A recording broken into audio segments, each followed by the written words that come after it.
Hello and welcome to all of you to Tata Literature Live 2022 in association with the NCPA, co-sponsored by Tata Steel and Titan, powered by Godrej and Kotak.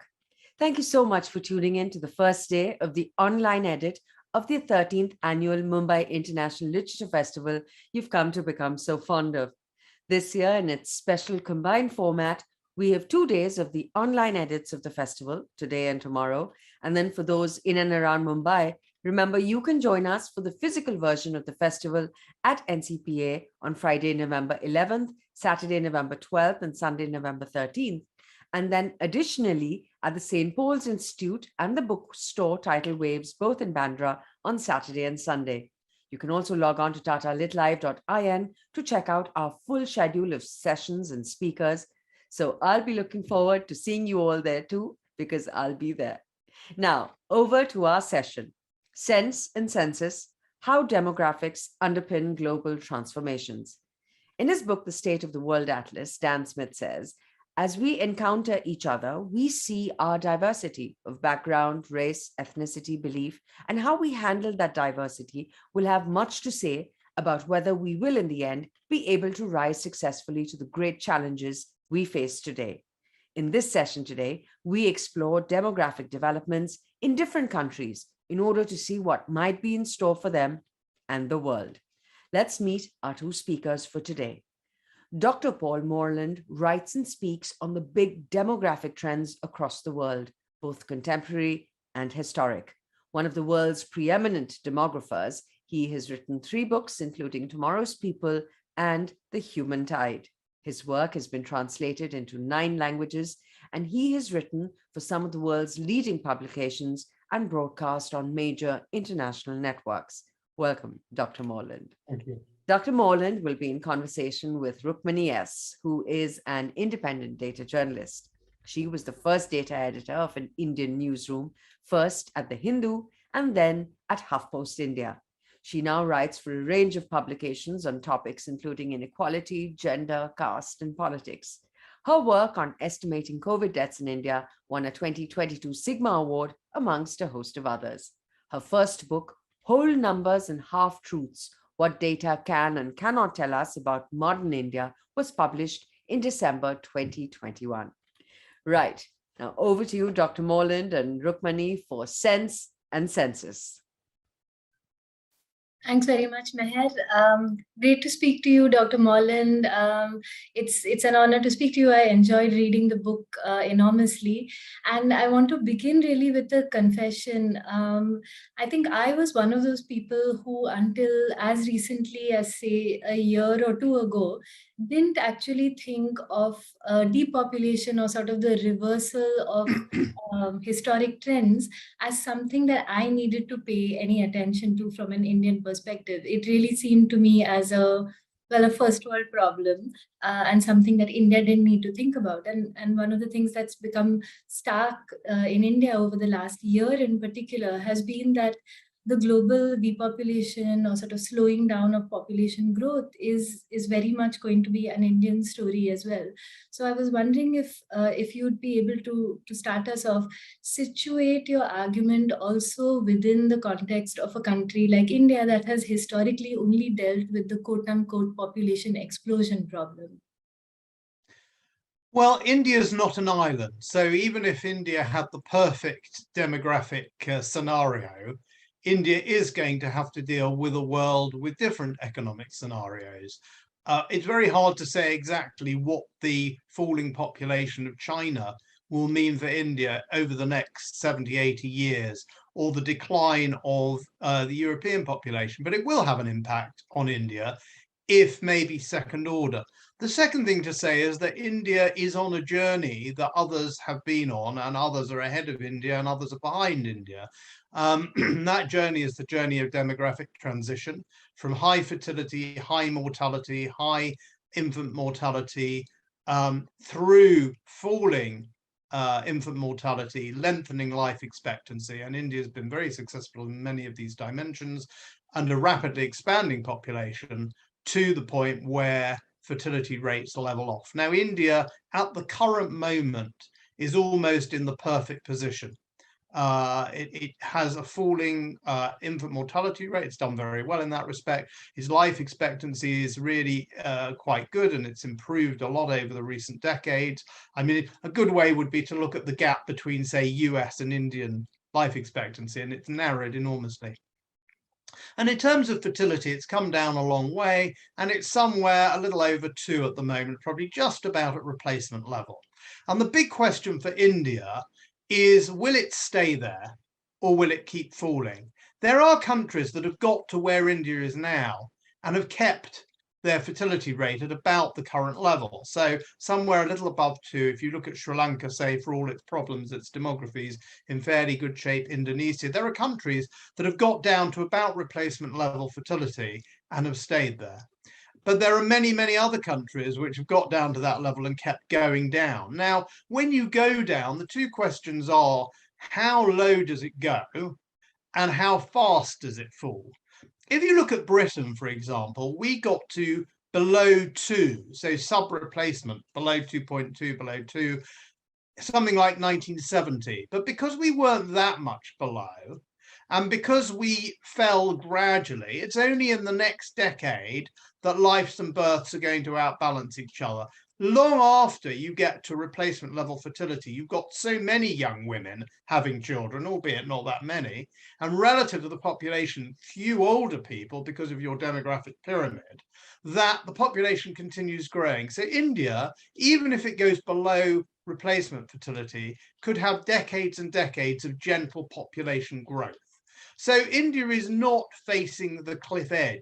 The question for India is, where will it go? Will it follow the European model, or will it create its own model, and perhaps a more Asian model of somewhere like Indonesia or Sri Lanka? And I should say, when I say the European model, East Asia has been even lower fertility than Europe. The other thing about India, of course, which you'll be aware of, which is very interesting, is the very sharp regional differences.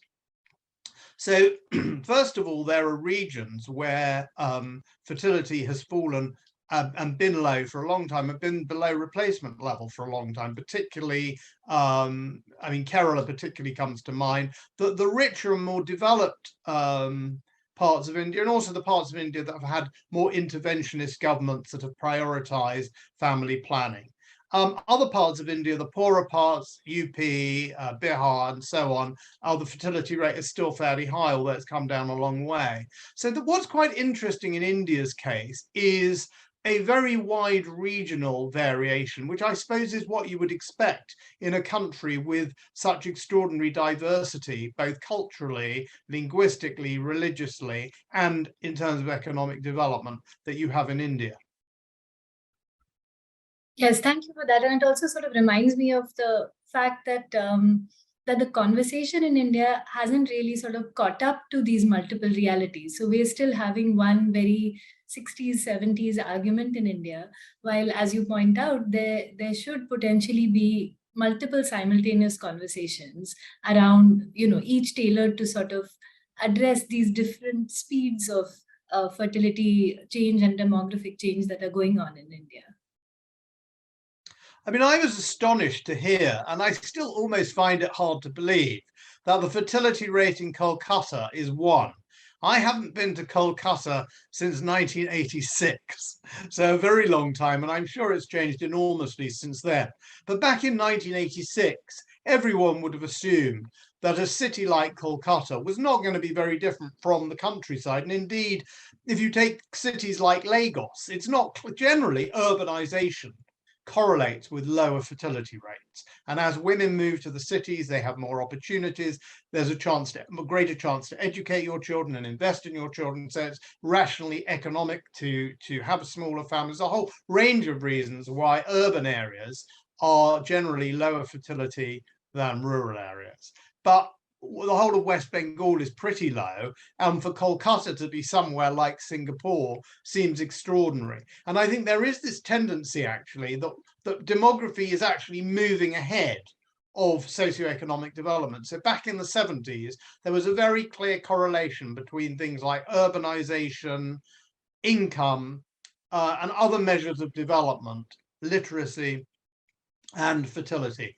And if you charted countries by these different variables, you could pretty well come out at what the fertility rate would be. As they got more wealthy, more urban, more educated, fertility rates come down. But what's happening now is that the demography is almost running ahead of the socioeconomic development in some places like Kolkata, like West Bengal, and places like Morocco, where female illiteracy is still quite high, and yet fertility tumbled, it sort of stabilized, but it came down very, very fast. And I think that proves that if you, whilst development's obviously fantastic, female education is fantastic, if you really just want to focus on the demography, you can actually achieve a lower fertility rate without all those other expensive things, which you hope you'll get to eventually, but you can actually lead on the demography if you want to.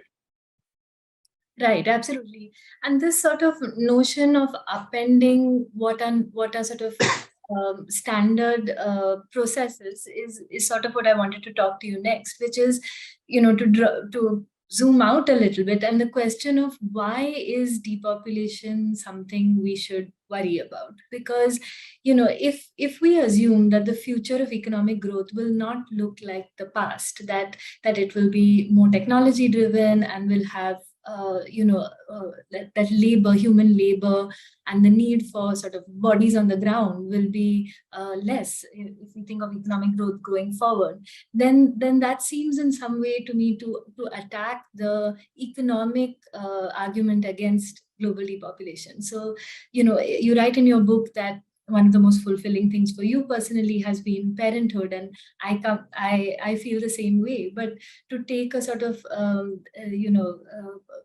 pull out of this and think of it globally, why should depopulation matter? Well, I think first of all, I don't really want to preach at people. I'm more interested in explaining the facts, the trends, and their consequences. I can tell you from my perspective that parenthood is very valuable, and I have a set of values that thinks human life is a good thing. But I'm not particularly interested in preaching that those at the rest of the world, but rather in saying what is going on at the moment and what the consequences are. Now, if you take a country like the UK, which I live in and I'm most familiar with, but it's pretty typical of a lot of the world, we currently have a situation which is the following. We have very slow growth. So we have sluggish growth, and we have had for a long time. Since 2008, there was a financial crisis, there was austerity, then there was Brexit, and there was COVID. Now we have the Russian war in Ukraine. So for a whole set of reasons, ostensibly, we've had a long period of pretty slow economic growth. We also have a hugely positive immigration. Hundreds of thousands of people come to this country every year. And yet, with slow growth and mass immigration, we're short of labor, and everywhere is short of labor. If you talk to almost all employers, if you go to the airlines, the airports, the nursing homes, the local authorities trying to get people to clear the bins, we are pretty short of labor already. And what that means, of course, that's inconvenient. But it also means that we can't really have faster economic growth, because economic growth at a sort of aggregate level comes from two things. How big is your workforce and how productive is it? Now, productivity is a real issue, and our productivity is on the low side, and it'd be great to fix it. But if we started to grow, if the economy started to grow with any significant rapidity, assuming we're not suddenly going to fix our productivity problem, we will be very short of labor, and we'll run into labor shortages and potentially wage inflation and so on. The inflation we're experiencing at the moment is of a different sort. So that's a kind of macroeconomic answer and the sort of labor market answer. In terms of the rise of the robots, I mean, I read the book which came out, I can't remember, 7 or 8 years ago. And of course, robots are very effective in certain manufacturing scenarios. And also, it's a bit binary to say robots, humans. We know that technology deployed in the workplace, whether it's a robot or a quicker and easier app to do a job, or there are all sorts of ways in which technology, or the application of electricity or refrigeration to agriculture, a whole set of ways in which technology makes human labor more productive and potentially substitutes it. But the question I always ask is, if I want my roof retiled, if I want my tap fixed, if I want a doctor's appointment, if I want my bin collected at the end of the week, and I could go on and on, if I want someone to make sure that my suitcase has arrived at the conveyor belt in the airport, if I want to go out with a friend for lunch and get served. Now, all of these things have been helped by technology, but none of them do I see the robot entirely taking over from the human. When I needed a new roof on my house earlier in the year, there were no robots to do it. There are no robots to take my mother to a doctor's appointment. Technology helps. Technology makes us more productive, as does education. But I can't see anything like the point yet where technology is going to substitute for human labor. So if we say in the UK, we're coming up to these barriers for growth, we can't really grow much more, because even with very high levels of immigration, and even with the pretty sluggish growth we've got, we're short of labor. So forget 2, 3, 4% economic growth. Then I think we see it as a real constraint, and I just can't see people saying, oh, don't worry, here are a whole set of ways that robots can replace the people. Now, somewhere like Japan, for example, they are very short of people. They've not had mass immigration, and they've had very, very low fertility for a long time. So it's going to be a place like Japan that invests. The shortage of people is going to stimulate investment in technology, and is going to hasten the rise of the robots.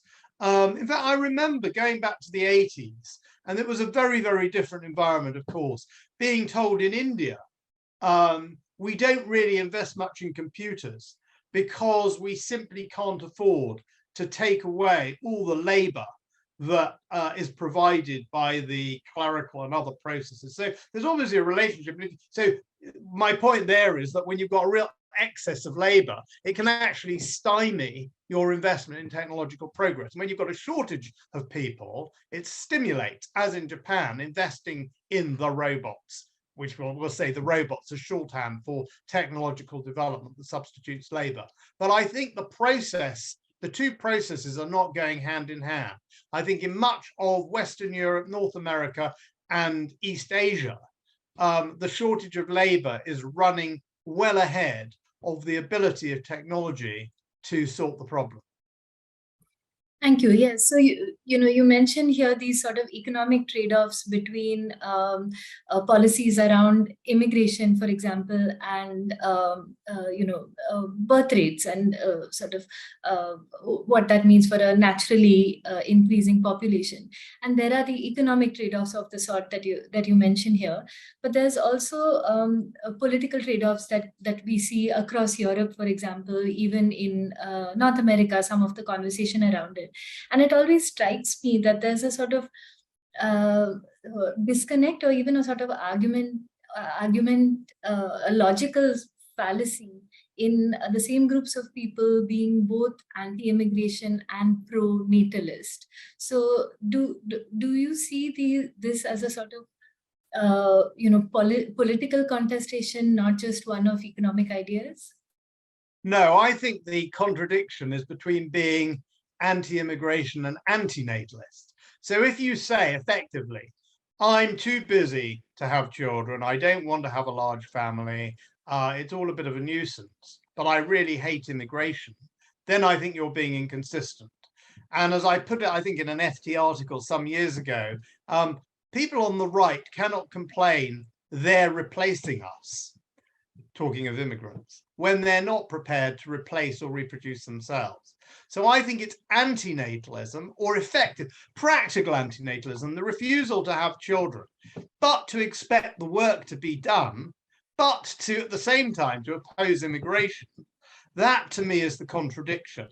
I think it's consistent to say that we in the West and people in East Asia should not assume that other people in other countries should go through the pain and the effort and the pleasure of conceiving, bearing, educating, bringing up children, all that effort and all that investment. And we can then come along willy-nilly, according to our requirements, and just hoover those people up, attract them into our countries with our higher wages, and then say, well, we don't have to have the children, we don't have to change the nappies, we don't have to have the teachers and do the education. You know, when we're ready for your people, you do all that, and then we'll outsource it, and then we'll sweep up whatever we need. That to me seems to be more contradictory. And I think the time will come, you know, 150 years ago, it seemed absolutely normal and natural in Europe that we could go around the world creating empires, colonizing people, and exploiting their resources. And that was almost undebatable. I mean, if you look at the literature in the UK, in England, and other parts of the UK, there's not much of a challenge to that as a natural, normal right, until probably at the earliest the period immediately before the First World War, and even then it was really the interwar period that began to change. And I think in 100 years' time it will seem equally arrogant when we look back that we in the wealthy parts of the world just outsourced the bearing and educating of children and thought ourselves too busy and too self-important and could just now, of course, we're attracting people. We're not press ganging them. I appreciate that. We're not forcing people. But when we take very often the best and the brightest from other countries, it is a drain on those countries. Now, I'm not saying I'm against immigration. I think we absolutely need a level of immigration. But to assume because there is immigration available, we have no responsibilities to reproduce the labor that we need and the children that will eventually be doing the work, I think is very arrogant. I see. I think, sorry, there's also another point, which is we can't assume that labor will always be there. So somewhere like Poland, for example, we've got very used to cheap Polish labor in Britain. Have a look at the Polish demography and the fall off of the birth rate there. You know, there won't be people coming from Poland in 20 or 30 years in anything like the numbers already, because there are far fewer people in their early 20s, say, who would make the move, or their late 20s. And you know, those numbers are falling off a cliff while the economic gap between Poland and Britain narrows. So we just can't assume that forever other people will have the children that we can't be bothered to have. I see your point about the trade-offs between, or the sort of contradictions between being anti-natalist and anti-immigration. But when we talk about, you know, so there's a certain sort of grow your own narrative that also exists, which then runs the risk of getting into conversations around that the births of certain sorts of people are favorable and to be, you know, celebrated. So we have this conversation in India, for example, where there is a very strong sort of anti-Muslim fertility conversation, or sort of, you know, propaganda position held by many on the right in this country, for example. And similarly, if the argument then is to be, I mean, pro-natalism surely should mean pro-natalism of everyone wherever they are, right? That's well, of course, well, yes and no. I think within a given country it should. So anyone in Britain who said we need more people of Anglo origin having children and not so many people of immigrant origin having children, that would be absolutely unacceptable. We are a multiracial society. We have very large numbers of people who are immigrants or whose parents are immigrants. My parents, for example, were immigrants, so I'm a sort of second generation Brit. And anyone who came along to me and said, because you're not an Anglo-Saxon, because your family hasn't been in the country for decades and decades, we don't really want your children, we'd rather have other people. That is obviously totally unacceptable. So when I call for a higher fertility rate in the UK, I'm not talking about different sorts of people. And indeed, if you look at and this is crucial, I think, if you look at the fertility rate of different groups in the UK, and this is very normal, they've all normalized. I mean, we're a much smaller country than India, and we don't have the huge disparities between different regions that you have. And so there are regional differences, like Scotland has a somewhat lower fertility rate, but regionally we don't have those differences, and we don't have them ethnically either. I mean, I tell the story, I think I mentioned it in my latest book. My daughters went to a very, very selective state school, very difficult to get in, very hard exam. And it's probably 70% South Asian. So a lot of Tamil girls, a lot of Punjabi girls, mostly South Asian girls, very ambitious, hardworking families. And those girls come from small families. And they're not rushing to have, my daughters are now in their sort of mid to late 20s. Their friends, their South Asian friends from school days, are not rushing to have 6 or 7 children. They're not, they will have the same fertility rate as other people in the UK. In fact, I have seen some data, it's not great, that suggests that Sikhs and Hindus in the UK have a slightly lower fertility rate than the average. Muslims have a slightly higher fertility rate. But the thing is that fertility rates converge. So whilst Muslim rates of fertility in the UK are higher, they've fallen faster. And it's true in India as well. I think what you need to do in India is be very interesting. I haven't seen the data, and maybe it has been done. Is you look at fertility rates controlling for other things, controlling for poverty, controlling for education. And you may find that the reason Muslims have higher fertility rate in India is not because they're Muslims, but because they're poorer or they're more concentrated in certain regions. But actually, what I do know is that the fertility rate in India of Muslims has converged towards that. In other words, both Muslim fertility is higher, Hindu and Sikh fertility is lower, but the Muslim fertility rate is falling faster towards the norm. And I think what you're unlikely to get in India or Britain is a significant ethnic group with a persistently higher fertility rate. Now, you do get those groups, and those groups are almost indirect. So why would you? Because people assimilate. So like the girls in my daughter's schools who, yes, they often had great interest in their South Asian heritage, and they might have spoken the languages, and they might have done dance and so on. But that was a nice to have part of their culture, but it wasn't determining their life choices. Like they weren't going to have large numbers of children. And even back where their families came from, whether it's the East African Asians or Gujaratis, or they're all from parts of India, tend to be from parts of India with relatively low fertility. So they're not only converging on what's happening in Britain, but they're converging on what's happening back home. Where you get a group with a very different fertility rate and that it retains it is invariably a very different religious group. Now, of course, in Britain, there are Muslims who are very devout, there are Hindus who are very devout, but even these groups don't tend to have significantly different fertility rates. You really have to go to people like the Amish, the Hutterites, the ultra-Orthodox Jews, people who very significantly reject a lot of the modern world and create very high barriers around their communities and self-consciously wish to have very large families and wish to prevent their children from integrating into the wider society. First of all, I'm not aware that those kind of groups exist in India. And secondly, where they do exist, they're still very, very small and very patchy. So in Britain, we don't have Hutterites or Amish. We do have an ultra-Orthodox Jewish community with a very high fertility rate, but they're literally a fraction of 1% of the population.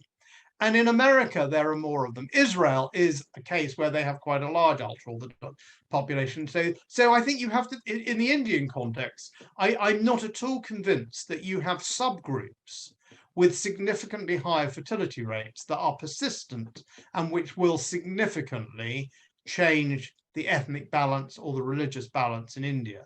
What really changes it much more quickly, of course, is immigration. Right. And your story about your daughter's classmates, brings me to the next point I wanted to make, that even though the choices I have made, in a sense, are fairly conventional, got married, I've had children, the onus of these decisions being on women is something that sometimes rankles with women like me, because a lot of the conversation, and you talk about the trade-off between the 3 E's, the economy, between ethnic change, and between egoism, which, as you say, is to be understood as individual choices. It isn't, in its most crude way of understanding it. But sometimes it seems as if we're talking only about the individual choices of women, while if we are talking about individual choices, surely they have to do with the balance of power between both men and women. So when it comes to child rearing or sharing of responsibilities, so I suppose the question it brings me to is that if we're talking about a world where that balance of power doesn't yet exist, where it isn't an equal sharing of household responsibility yet, are we then prepared to suggest to women that these individual choices that they're making to give themselves more free time or advancement of their careers is an egoistic trade-off? Well, I'm very conscious as a man writing about demography that I start to impinge on areas that people feel perhaps men shouldn't talk about. I don't agree. But I think if men do talk about them, they need to talk about them sensitively. So I think there are a number of things to say. One is there is academic work that shows, within Europe anyway, that where men do more housework, share the burden of childcare more, and are more involved as fathers, where women have more rights in the workplace to combine career and childbearing. And I'm thinking particularly of the Scandinavian countries, Benelux, to an extent the UK and France. There, the fertility rate is higher. And people want to have larger families, and to an extent they're having them. The very worst fertility rates, or the very lowest fertility rates, are in places where women are given the opportunity to have an education, but then they are not given the opportunity to combine the education and the career with a family, and where macho attitudes exist in the workplace, and where men do very little and expect women to do everything. And surprise, surprise, in those scenarios, in those cultures, you're actually in a kind of U-curve. So at the one end, you have very high fertility in countries which are very, very traditional. There's not much contraception available. Women have very little education. Give women education, but don't give them the opportunities, and you end up with a Japan or a Greece with very, very low fertility. But actually, to come out of that, you can come out of it to some extent in an environment where women are actually given the opportunities to combine career and family. And from my own experience, I would say, I always say, and my wife's never contradicted it, that I changed as many nappies as she did. That we couldn't both have had careers and had 3 children if we hadn't both rolled up our sleeves and put our effort in. And I'm very proud to say that both my daughters, now in their late 20s, both expecting children, one with a degree from Oxford, one with a degree from Cambridge. So I think from my own personal experience, it's not easy, but you can combine family and progressive attitudes to women's education. And frankly, if we don't do that, we've got a big problem. I think we have to reinvent a pronatalism which is modern and progressive and egalitarian and feminist. And if we don't do that, and we can't do that, we will then leave the childbearing and the ideology of life to people whose other values we don't agree with. Yes, no, I see the point. Thank you for that. When you speak about younger people and the sort of decisions they make, so when you speak of your daughters, for example, I think about how the conversation around climate change now figures quite significantly into at least conversations that younger people are having about whether they want to have children or not. And there too, the question seems to be, what should come first, so if we're talking about a world in which carbon emissions are where they are right now, then the anxiety around bringing more life into this world, given these emergency conditions, is something that weighs quite significantly on young people's minds. So how do you see that intersecting with a modern pronatalist push? Well, there are 2 reasons why environmentalism might stop people having children. One is, how can I bring children into this dreadful burning world? And the other is, I won't have children because those children will contribute to emissions. So I think we can tackle both of those. So far as this terrible burning world is concerned, you know, and I know that if we go back to our parents, our grandparents, our great-grandparents, they were living in unbelievably more difficult circumstances than almost anyone has today. There was less food, there was less education, there was less opportunity.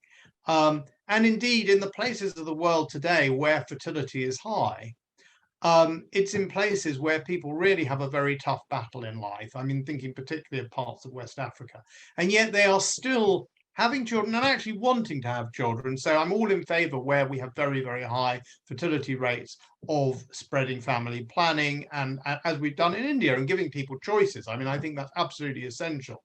But nevertheless, in very difficult circumstances, our ancestors had children, and people in poorer parts of the world are having children. I think it's incredibly indulgent of us to say, oh, our children will have difficult lives. I think our children stand the opportunity of having far better and richer lives than the vast majority of humanity, whether we're in India with all the progress India's making, or in Europe with all the progress Europe has made. So I think not to bring children into the world because it's so awful, where we know people are living longer, where infant mortality is lower, where nutrition is higher. I mean, I think that's just wrong.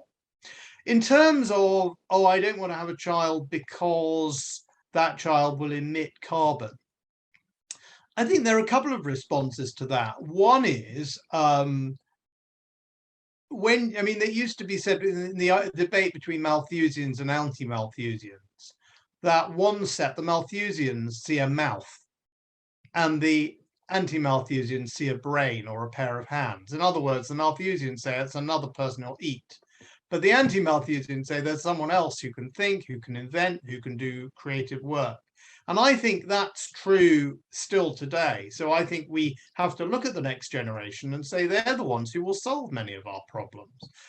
Who knows whose child might figure out a brilliant way to capture carbon, for example. So I think it's fantastic more and more people are getting educated. But if we don't have enough people with all the different branches of science today, we take for granted there are plenty of people doing the research. You know, another mouth, another emitter is also another brain who can solve the problem. The other thing that I think is very inconsistent is to say, I will go through my life. I'm not going to live in a cave. I'm going to consume the labor of other people. I will expect the tap fixed. I will expect the bus driven. I will go around consuming all this labor. I'm just not going to create any of it myself. Let other people produce these carbon emitters who will serve my needs in life, but I'm going to be very pure and not have any myself. I think that's also inconsistent. I see what you mean. And when you're talking about the technological advancements that could define the future, you speak considerably in the book about advancements in food production, and that seems to be in some ways a sort of undersold story of sort of modern achievement. So I was wondering if you'd like to talk a little bit about the successes that we've had in food production, because there is a sense sometimes still of, even if not Malthusian, we can't bring in more people because how are we going to feed so many people? Well, that kind of gets back to the days of Malthus in a way. And Malthus's view back at the end of the 18th century, the start of the 19th, was you had an unstoppable force of human population growth.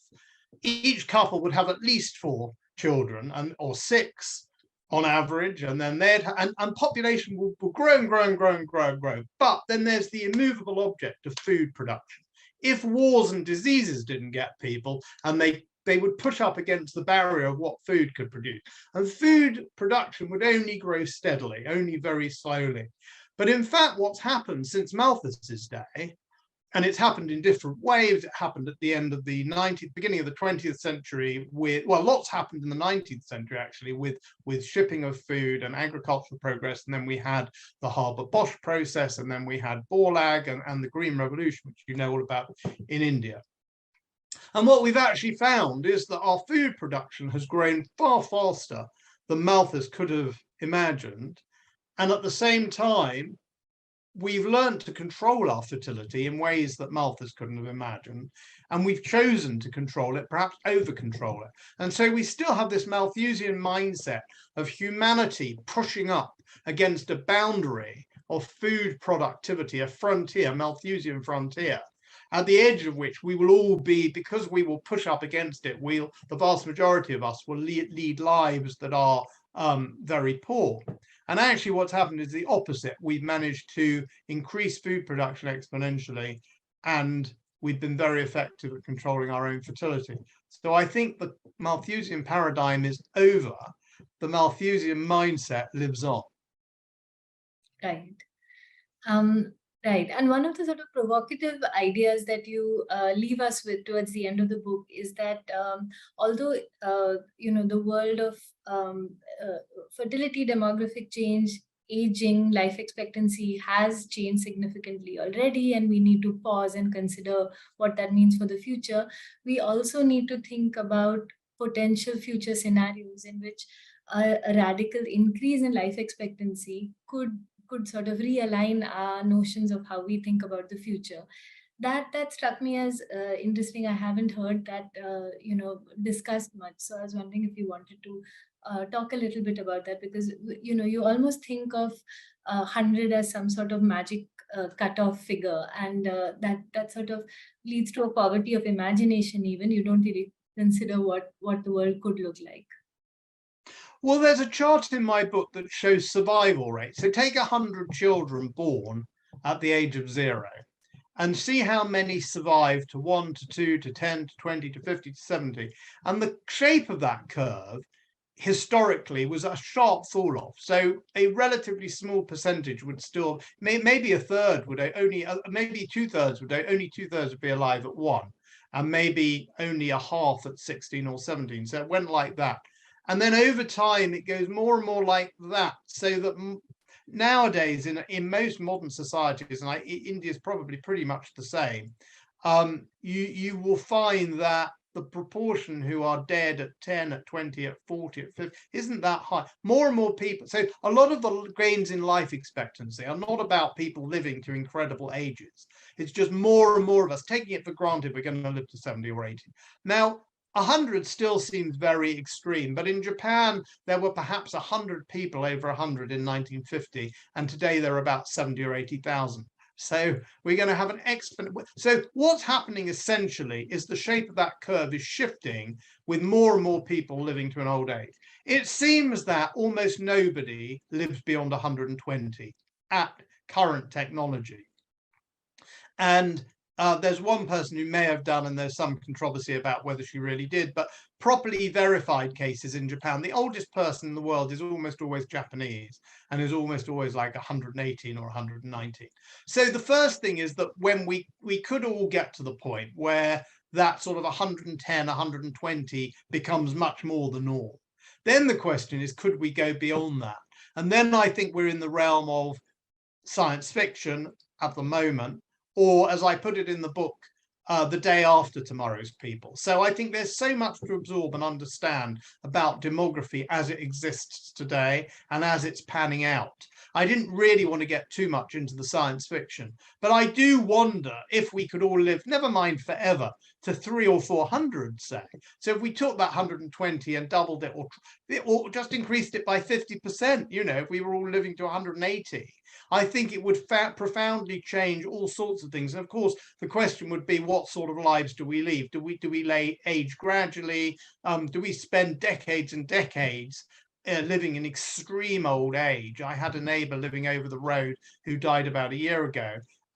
She died in 2021. She was born in 1914. So when I first moved in, she was in her 80s and quite sprightly and moving around. And then she was being pushed around by a Filipina in a wheelchair. And then for the last 15 years of her life, I never saw her. She never came out. So, are we going to live a long twilight existence? So there's questions of